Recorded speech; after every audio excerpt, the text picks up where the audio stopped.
From the beautiful Finger Lakes region of upstate New York, this is the Dental Lighthouse Podcast. We take questions from anyone in the dental profession and discuss what it takes to win not only in dentistry, but in life. Business, leadership, relationships, parenting, health and wellness, money management, nothing is off limits on the Dental Lighthouse Podcast. I'm Jason Tenori, your host, and have over 20 years of experience to pull from. Learn from my mistakes and let me help you collapse time so you can become the best version of yourself. Yo, Dr. Jason here, Dental Lighthouse Podcast. I am going to do a screen share Zoom type thing. So if you're listening to this, we'll also have it available on YouTube. And basically what I wanted to do today was go over our ever-evolving human resource process. So I was blessed enough to be in Charlotte this past weekend, and I was running a hot seat. Hot seats are a group of 8 to 10 dentists that share their problem. They try to unpack their exact situation, and then the group tries to give advice based on maybe they've been in that situation before, maybe they know somebody that's been in that situation before. And they're really cool exercises because the group really comes up with the solution. But me as the facilitator, for lack of a better term, just tries to keep people on track so we don't go down rabbit holes and stuff like that. But one of the things that came out of the hot seat was a majority of people are struggling with their human resource process in the context of, you guys have heard me talk about A, B, and C players. They have C players, right? And let's rewind the tape and kind of go back to how I define A, B, and C players. What we really talk about is two buckets. There's the core value bucket, and then there's the roles and responsibilities bucket. And you need to be at a certain standard for both core values and for roles and responsibilities, or the tasks that you're expected to do. Now, it's up to the leader, the owner, the office manager, whoever's assign this, to make sure the core values are clearly lined out, and they're clearly defined, right? So you have to have core values or behaviors that you expect your team to exhibit. And to remove ambiguity, they need to be clearly defined. That's the first bucket.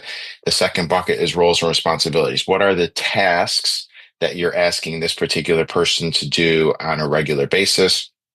It could be associated with checklists. It could be associated with any number of things. But basically, your treatment coordinator, your dental assistant, your sterilization tech, your associate doctor, what are you asking them to do on a daily, weekly, monthly, quarterly, yearly basis, really on a moment-to-moment basis? So long story short, if someone is excelling at both of those core values and roles and responsibilities, and they also have a leadership mindset and ownership mindset, they leave work and they're still thinking about ways to get better. Those are your A players, right? And hopefully you guys have a handful of A players. The B players are players that are good core value fits, do their job well, but it's not their entire world, right? It's they come to work on time, they do their job well, they're a good team player, but when they leave work, they're not thinking about work. They're not consumed with it. They're not falling asleep thinking about it like you are. They're not waking up thinking about it like you are. So they're just good people, good employees. They're what we call B players. And then we have C players, right? So C players are ones that either from the core value bucket or for the roles and responsibilities bucket, they consistently are deficient. They could be giving you a hard time because they show up late for work. They could be a gossip. They could be someone who doesn't exhibit the core values. They could be someone that doesn't believe in filling out checklists, someone that won't help the rest of their team at the end of the day. You name it. It's pretty clear when someone can be identified as a C player.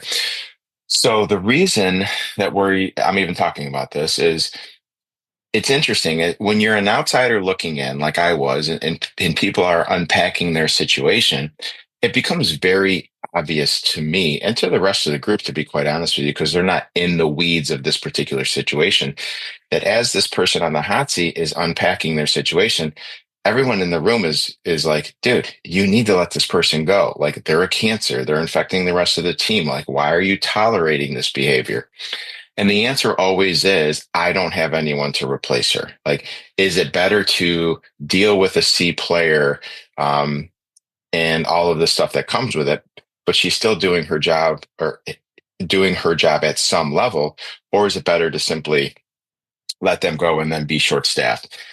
And I have my own answer to that question. I'm not going to have the podcast be consumed with that. But in their mind, their paradigm, their mindset is, I can't let this person go because I don't have someone to replace her, which really led to a great conversation about, well, what is your HR process? To which they would look at me and say, what are you even talking about? So for that reason, I thought it would be cool to unpack what our HR process is. Everybody's going to have a different, a different perspective on this.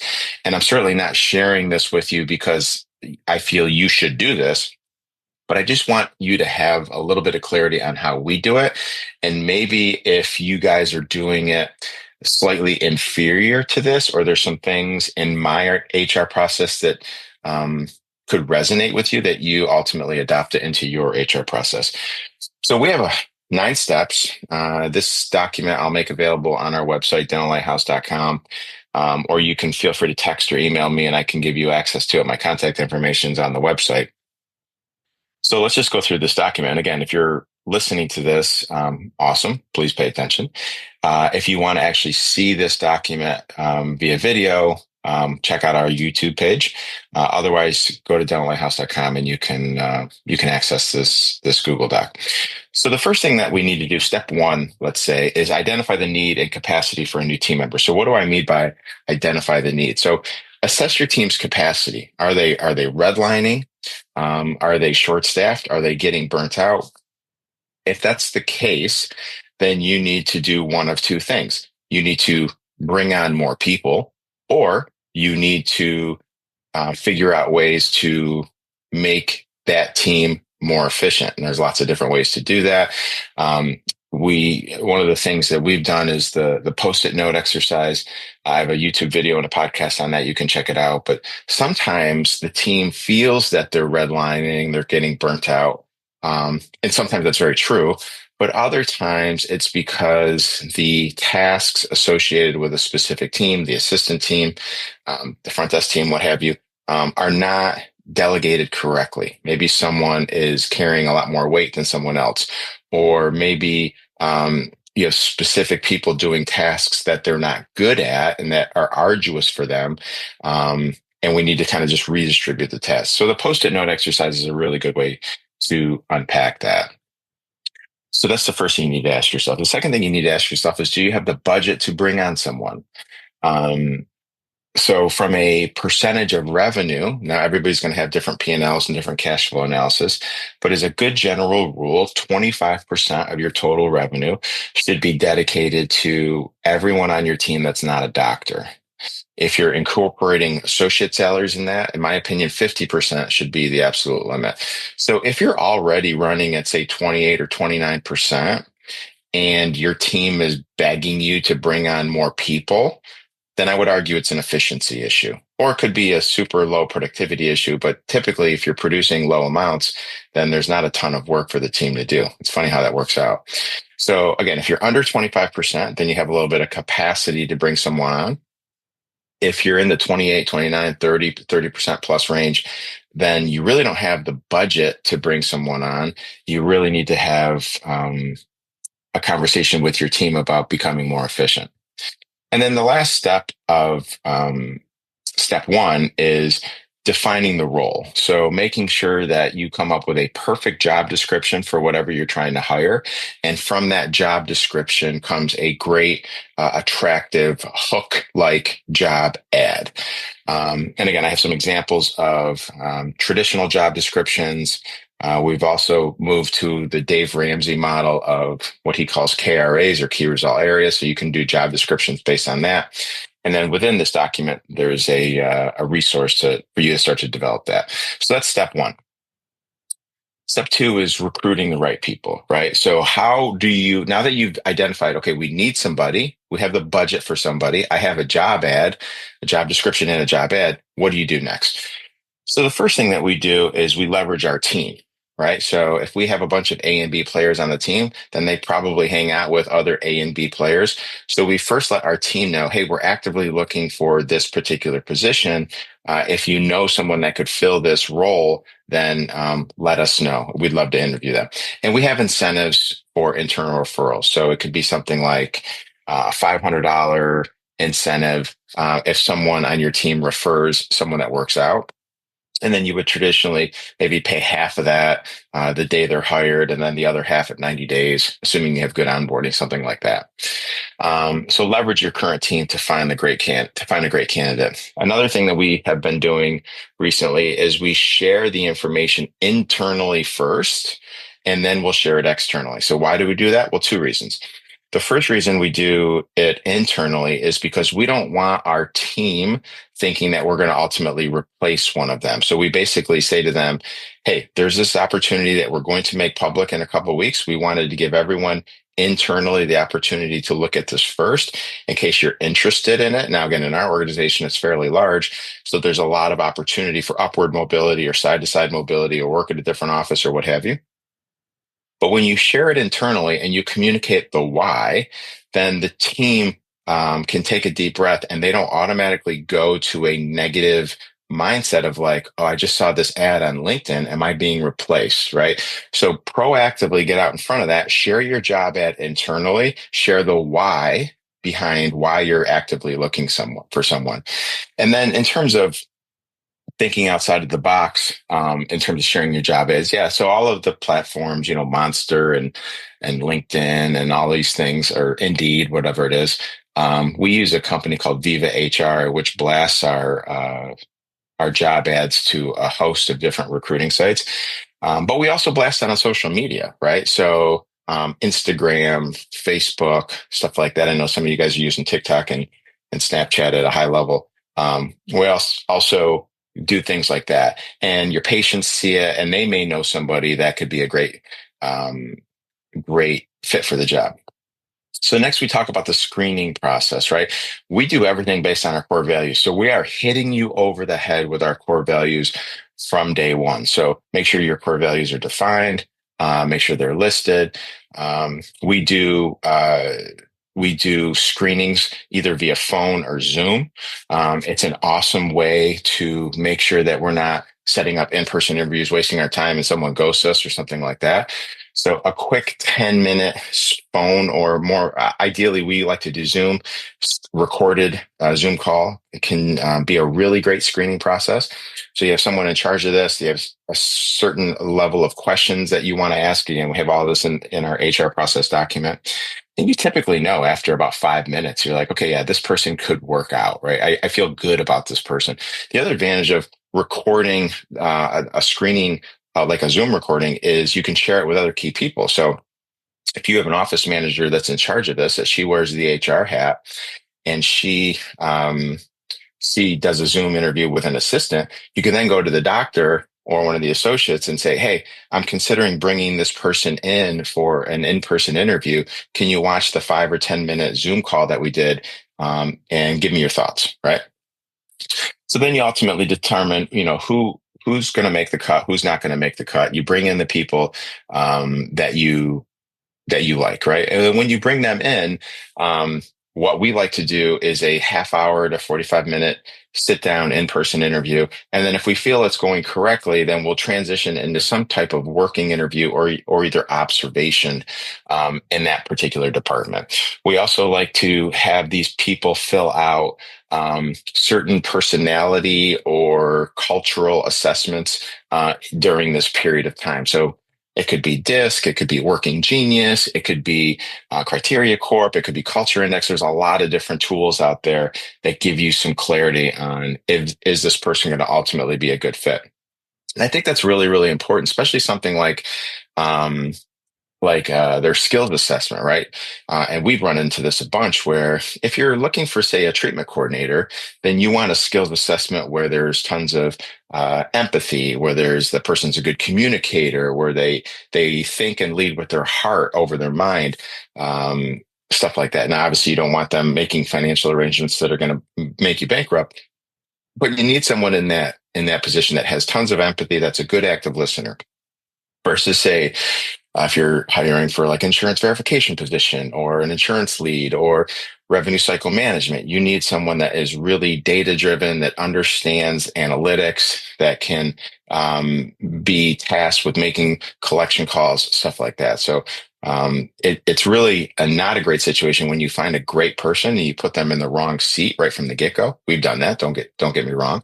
But if you could find the right person and based on their skill set, put them in the right seat from the get-go, everything else just works out. So again, you do this work, you do a final in-person interview, then you ultimately have to make a decision. Is this person a good fit? Could they be a good fit for us? Make them a job offer. Do your reference checks, do your background checks, um, all that stuff, right? So then you ultimately get to the onboarding, right? We really try to make our onboarding fun, making it exciting, make it personal. We start the onboarding process before their first day by staying in constant contact with them. We'll give them some resources. Maybe it's a book that we expect them to read. Maybe it's their guidebook or the onboarding book, stuff like that. Um, we're really trying to create a moment for this person. If you want to learn a little bit more about that, the book Power of Moments has a great section in there about how they onboarded John Deere. Check it out; it's really cool. It's after reading that, we've changed our 3 day or a first day onboarding process.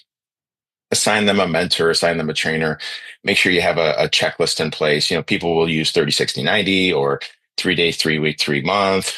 We use guidebooks for every single position. It's a step-by-step example of what winning looks like for them in the first 90 days. In those first few days, or having to fill out paperwork, stuff like that. I have a video that I've created that talks about our vision, talks about our core values. It's kind of like a message from the founder, so to speak, gives the new hire a little bit of a history of our organization, stuff like that. You do you. And then again, if you want this access to this document, you can access the video and stuff like that. The next step 6, is performance management, right? To be unclear is to be unkind. That's a Dave Ramsey quote. So we believe clarity is kindness. So be absolutely clear with what your core values are. Be absolutely clear with what the roles and responsibilities of this particular task are. The first 2 weeks, we're having minute meetings all the time, right? Could be at the end of the morning, could be at the end of the day. They're 5 to 10 minutes. What went well today? What didn't go well? I noticed you did this over there. That's not how we do it. I noticed you did that. That was awesome. So it's that combination of two of the 8 servant leadership principles, kindness and honesty. So you're showing sincere and specific appreciation for them in the moment when they do something amazing, and then you're being honest with them when they don't, right? Because you love them. We're not sweeping it under the rug. We're not ignoring it. We're not saying, well, they're new, so I'm not going to talk to them about that. We're trying to do both. So the first 2 weeks, we're trying to have minute meetings pretty much every day. We have weekly check-ins every week for the first 90 days, 15 to 20 minutes. It's recorded, open-ended conversation. Okay, what went well today? What went well this week? What needs work?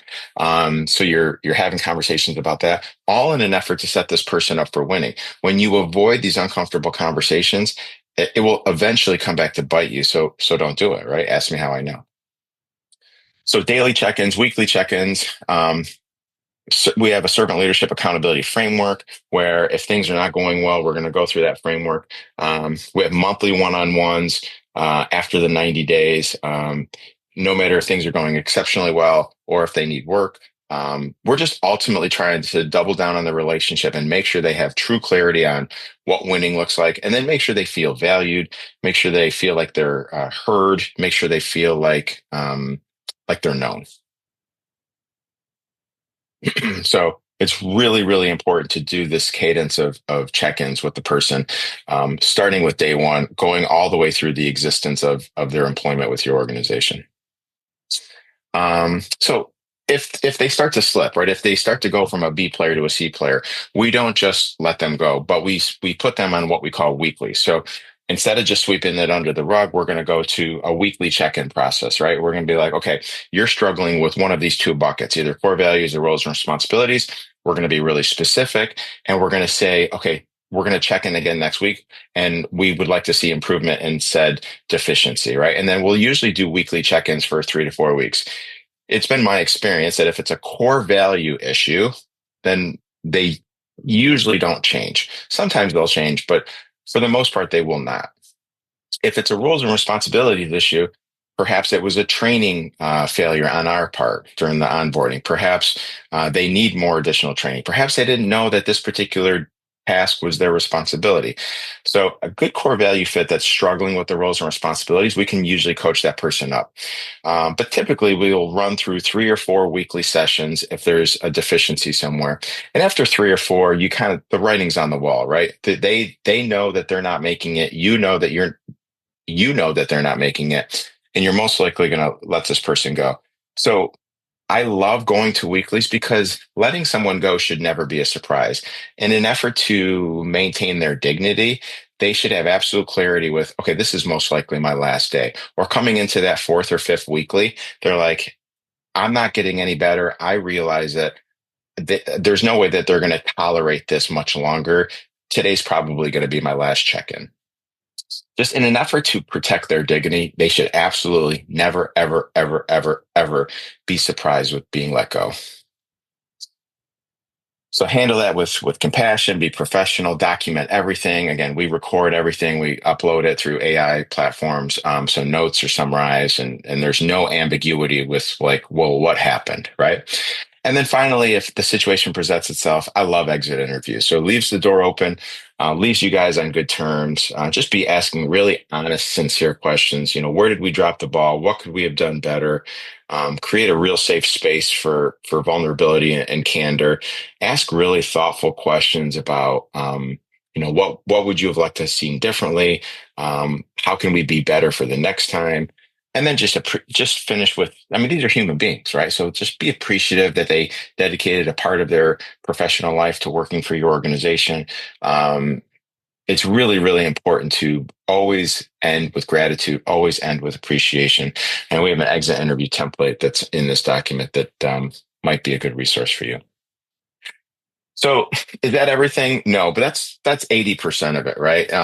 I shared with the group, we brought on our first full-time HR person when we were at about 65 or 70 employees.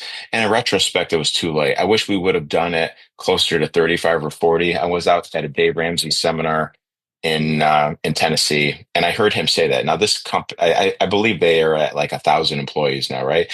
And one of the things that he regrets is waiting so long to bring on a full-time HR person. So his rule of thumb is 35 to 45 people. Some of you guys are at that size, some of you guys aren't. It doesn't really matter how big you are, even if you have 10 to 15 people. You're not ready for a full-time HR person, but someone needs to be wearing the HR hat. Someone needs to be sitting in the HR seat. Maybe it's the office manager, maybe it's the founding doctor, maybe it's someone else at the front desk lead.